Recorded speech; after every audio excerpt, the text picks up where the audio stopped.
So yan po, isang magandang araw po ulit sa inyong lahat mga idol at welcome back to my YouTube channel. So bago po ang lahat ay muli po ako nagpapasalamat sa inyong walang sawang suporta at naabot po natin ang 5,000 subscriber. So nawa po ay mas lalo pang lumaki at lumawak ang ating subscriber at ang ating views. So maraming salamat po talaga sa inyong lahat. Nawa po lagi lang po kayo nandyan para sa akin at talaga pong napaka-blessed. Kung bago lang po kayo sa channel ko, please like, share, and subscribe and hit the notification bell para lagi po kayong updated sa lahat ng video na gagawin ko. So yun po, ngayon po ay gagawa po ulit ako ng isang tutorial na ito ay mapapakinabangan din ng hindi naman lahat or yung mga ibang hindi pa nakakagawa ng ganitong pang PVC or gagawa ako ng panlimas sa bangka. Kahit hindi lang sa malaking bangka, pwede rin ito sa maliit na bangka, yung mga pangsuluhan lang na bangka para hindi na tayo palimas-limas ng tabo. So ito po ay papakita na din natin kung paano gawin. Bali, tapos po ang ganitong pamamaraan ng paggamit ng limas. Isang kawayan, tapos isang PVC din ang gagamitin natin. So, ito po ay madami na rin po namang nagamit ng ganito. Papakita na rin natin para kahit papano yung ibang hindi pa marunong magawa nito, yung nagtitiis pa lamang sa paglilimas ng tabo sa bangka, pwedeng gumawa nito para mas madali. Mas madaling maiga yung tubig ng bangka natin. So, yun po, umpisa na po natin. At ang kailangan lang natin ay itong mga PVC. Tapos yung tin na PVC. Tapos ito, yung mga rita-rita so nakakabit na siya. Bali nalimot ko na lang ito kaya hindi ko na, sayang naman. Kaya naisip ko gagawin ko na lang talaga siyang limas or water pump ba kung tawagin. Ayan. Ayan. Bali ganyan po ang mangyayari sa kanya. Ayan. Ito po ay mga scrap na PVC, nalimot lang po natin. Kaya naisipan kong gawa ng tutorial para kahit pa paano may matutunan din yung iba na hindi pa nakakaalam nito. At para makatulong na din tayo sa ibang gustong gumawa rin ito. So yun po, umpisahan na natin. So yun po, kailangan din natin ng kawayan. Pwede rin pong kawayan yung gamitin nyo kung may kawayan kayo. Ayan, natabasan ko na po siya. Kailangan lang po nating gatlaan dito. Paikot, tapos kailangan may butas po ito. Ayan, nandito po. Tatanggalin po natin yung pinakabuko niya. Kailangan may buko po siya. Ayan. Tapos ito, tatabasan po natin magkabila para doon po dumaan yung tubig. Pero kailangan din natin ng ito. Ayan. Ito po yung magsisilbing pangsala ng tubig niya. Ayan. Ilalagay ko po yun dito. Bali, yung mga plastic lang po siya na medyo matigas. Or kung may makikita po kayo mga scrap na fiberglass or PVC, yan pwede rin po. Dito lang po natin ilalagay. So ayan, naglalak po siya. Yan po ay pag wala nito, may butas po siya. Doon dadaan yung tubig niya. So ayan. Yan po yung maglalak dito. Ayan. Tapos, kukuha naman po tayo ng goma at nylon. Tatalian naman po natin ito. Ayan. Kailangan pong may goma siya or yung tsinelas na binika or tinabas. Kailangan nating i-apply dito, ilagay yan. Ayan. Tapos tatalian natin ng nylon. Bababa muna natin yan. So yan po, kailangan po ng ng pangsala niya, yung para umahon yung tubig. Ito po yung goma na gagamitin natin. Nasa inyo po, ito mga natabas na po na gawa ng nandito po ako sa loob ng bahay, medyo maputik po sa labas at kauulan lang gawa ng bagyong Odette. So yan po, nawa po iligtas po yung ibang nadaanan ng bagyong Odette. Sana po yung mga lahat po sila iligtas. So yan, ito po ay kailangan na nating itali. Kailangan nating talian na mas matibay para hindi po siya makalas.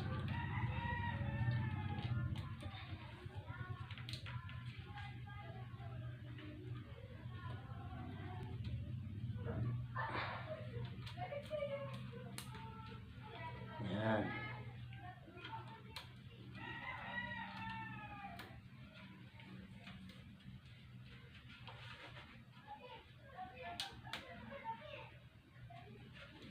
So bali ganyan lang po kasimple yung ating free na panglimas or water pump kung tawagin, water pump ng bangka.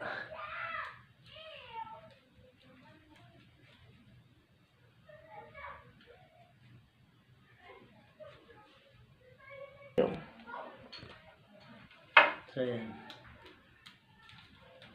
bali ito po yung mag-aahon ng tubig, yung goma niya sa may gilid. Yan, kailangan po meron ito,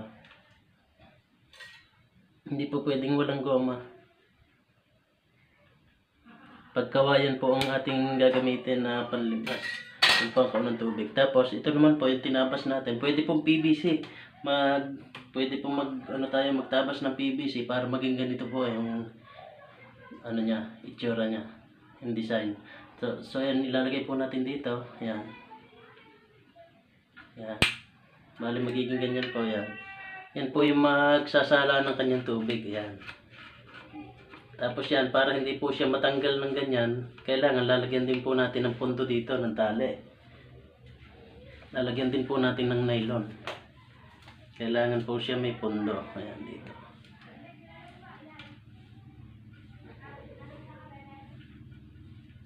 So bali ito po, ilalagay na natin dito. Yan. Tapos ito, tinalian na rin natin ng nylon. Kailangan tatalian pa natin ng mas matibay para hindi po matanggal yung ating pinaka sapatilya kung tawagin. Yan. Bali, paikutin lang po natin yung nylon. Yan.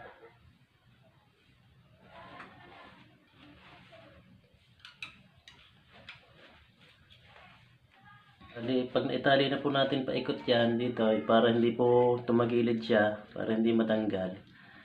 Yan. Siya po, nalaro lang siya ng ganyan. Yan. Kailangan natin ng pundo na tali dito para hindi siya umangat hanggang dito. Yan. Okay. Bali, ilalak na natin.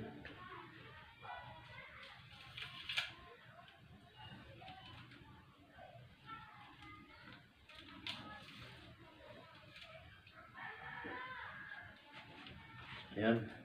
Pwede na nating tulin. So, yan po. Yan po. Pag yung wala po siyang pundo dyan, halos bali tatagilid po siya, matatanggal. Pero pag may pundo, nalaro lang po siya. At siya magsasala ng tubig. So, bali susuot natin dito. Tatry natin, tetestingin pa rin natin kung siya ay alahado. Yan. Para pag yung hinihila natin, naahon yung tubig niya. Yan. Kailangan sakto-sakto. Medyo sikip, babawasan natin.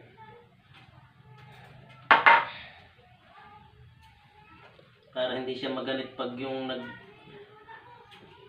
lilimas na tayo, pag nag-aangat na ng tubig.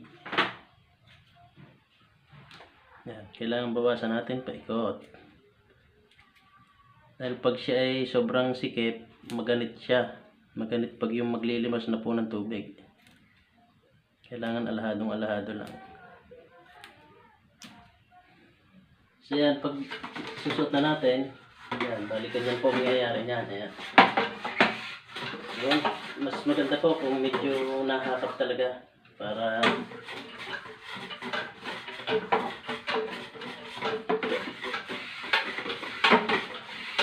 pag na-isuot na po natin ganyan, yan.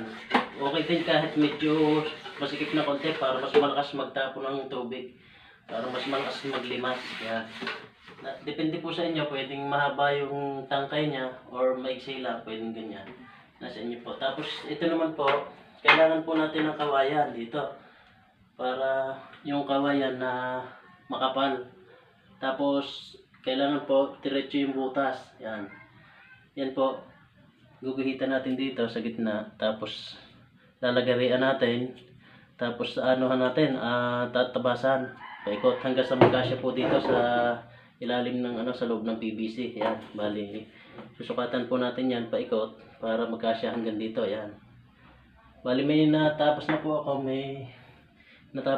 Ito yung finished product na natin para kasya-kasya. Ayan, dito.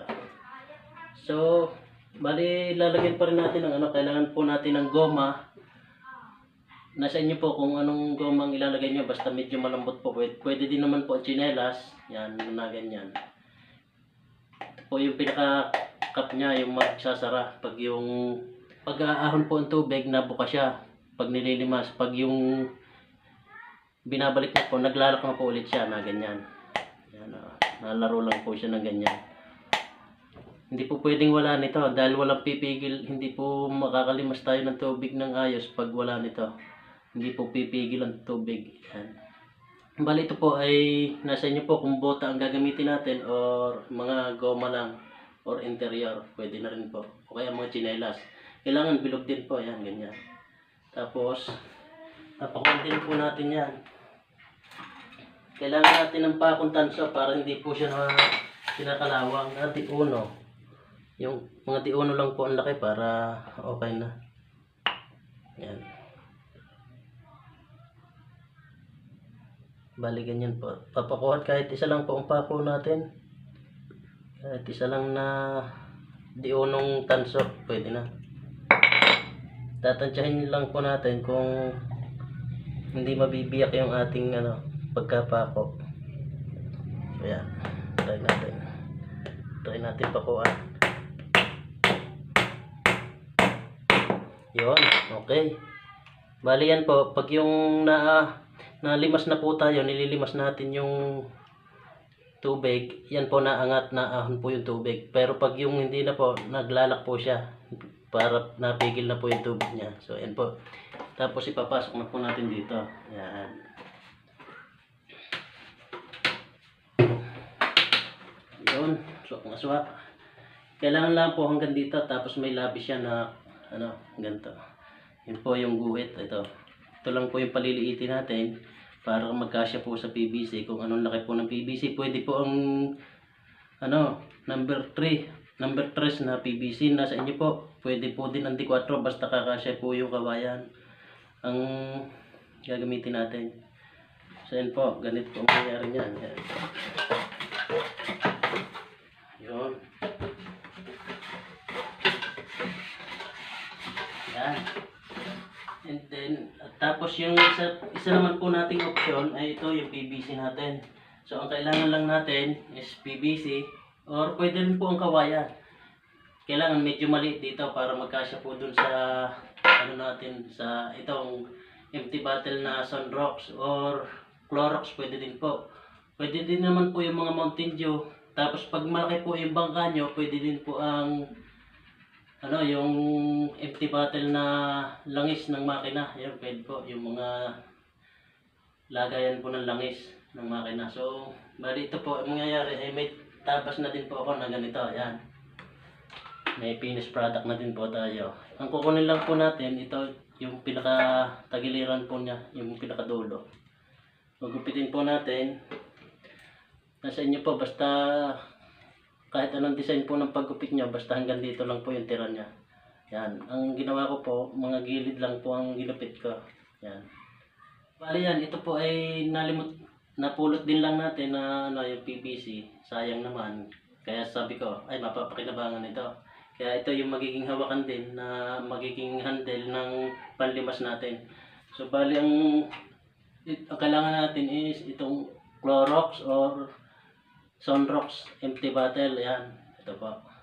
Tapos kailangan nating lagyan ng masking tape. Dahil ito po, luwag dito. Ayan o. Luwag. Yan. Kailangan pasikipin po natin. Para kahit hindi na natin pakuhan. Depende po sa inyo. Basta pag yung medyo sikip na po, pwede nating pakuan or lagyan na lang ng tape. Pwede pakuan or lagyan na lang ng tape na masking tape. Yan. Para medyo sumikip po siya.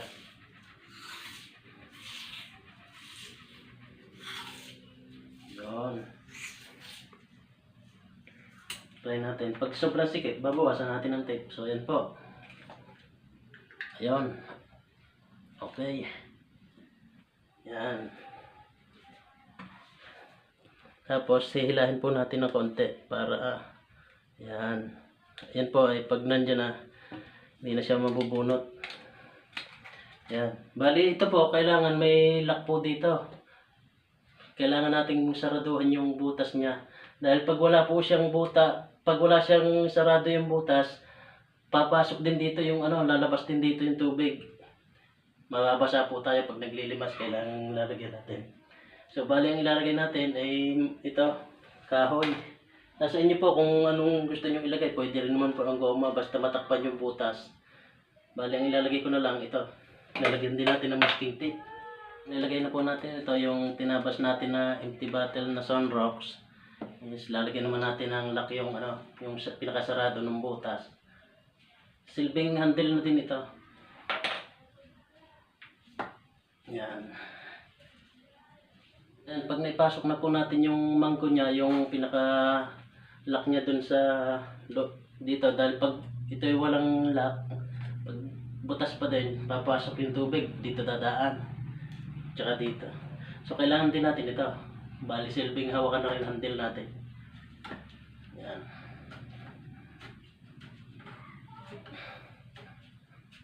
Yun. Okay na po. Ito po, pwede nating pakuan para hindi po siya matanggal. Pero depende po pag matibay po yung pagkakabit natin ng masking tape, mas okay din po. So yan, testingin na po natin. Yun. So bali natatanggal pa po ito. Yan. Yan, bali ganyan po mangyayari niyan. Ito.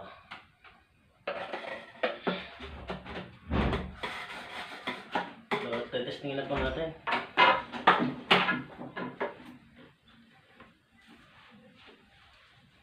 So ayan, kumuha na nga pala ako ng tubig, isang balde, tapos ito plagana pang sawa. Ali, dalawa po yung option natin. Ito po, pwede nyo pong i-fix, pwedeng hindi.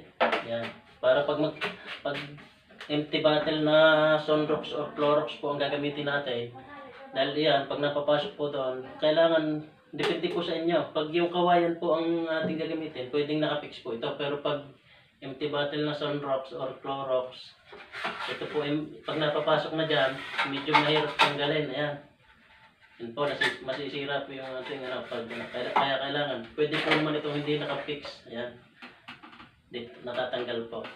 Para madali po nating, once na magkabara po, hindi po maiwasan natin magkabara ito. Or makahigop ng mga plastic, or nylon, or kahit anong dumi sa ating bangka. Kaya kailangan po, natatanggal din ito yung ating tape. Yan. Tapos papasok na natin, testingin natin kung alin ba ang mas malakas sa dalawa. Yan. Ito po ay nakita nyo na po siguro yung natin. Ito po pwede rin pakuan dito. Yung natatanggal din po, huwag natin pong ipipix para pag nasira po yung ating sapatilya sa loob, eh matatanggal din natin, mapapalitan. Tsaka medyo, kailangan po medyo naka-slide siya. Kawayan para ganyan po ang tayo niya sa ating bangka sa kasko. Yan, tetestingin na natin kung talaga bang approve yung ating ginawa. Yun, nahigop na agad. Uy! Wow! Ganyan lang po kasimple yung ating pwede po din natin ito maging poso. Ganyan po kalakas yung tubig niya. Oh. Ayos. Yun, saglit lang po naubos yung laman ng tubig sa balde. Yan, ayos na.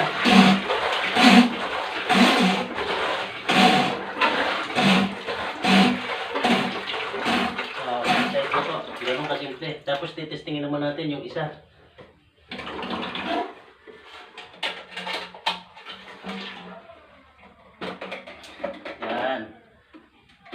Ayos, talagang napaka-approve nitong empty bottle Sunrocks natin. At pwede po rin gamitin yung mga empty bottle na Mountain Dew, pwede din po yun. Kahit ano pong bottle, plastic bottle, pwede po. Huwag lang po ang bote, yung babasagin. Ayan, tetestingin naman natin yung ating kawayan na ginawa. Tapos na tayo dun sa ating empty bottle na Sunrocks. Ito naman. Ito po. Kailangan ganyan yung pagkagawa niya. Ayan. Testingin natin. Simple lang po. Ayan. Uy, nahigit na agad. Oo. Ganyan din lang po kasi yung ating water pump. Easy lang po. Ayan.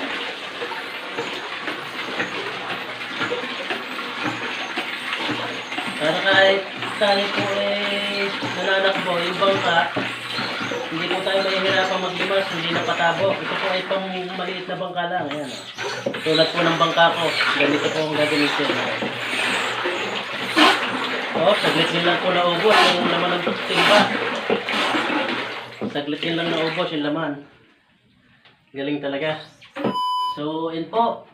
Mga idol, at nawa po kahit pa paano may napulit-pulit tayong kaalaman sa ating tutorial, sa ating tip na pang lima sa bangka. Ito gagamitin ko rin sa aking bangka para hindi po ako mahirapang maglimas ng patabo. Dahil pag patabo po, matagal tayo makapaglimas. Pag ganito, mas mabilis. So, yun po, maraming salamat po ulit sa inyong lahat, sa inyong walang sawang suporta. At nakaabot na po ako ng 5,000 plus subscriber. Maraming salamat po sa inyong lahat at hanggang dito na lang po muna ang video natin. Abang-abang na lang po ulit sa next adventure natin at next tutorial. So, thank you for watching.